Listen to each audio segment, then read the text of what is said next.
How to hide or show offensive words for Samsung voice input on Samsung Galaxy S26, S26 Plus or Ultra. First, swipe down at the top to open up quick settings. Then tap on the settings icon.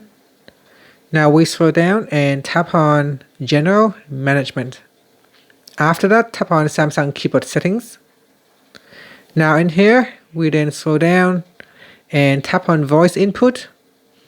At the top, you need to select Samsung voice input. Then we go down and tap on hide offensive words.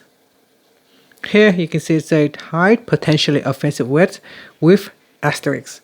If you don't want to hide offensive words, you can simply switch it off.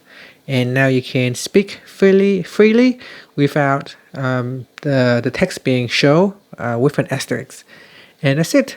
Finally, tap on the home button to return back to the home screen. Thank you for watching this video. If you found it helpful, please like and subscribe to my channel for more videos.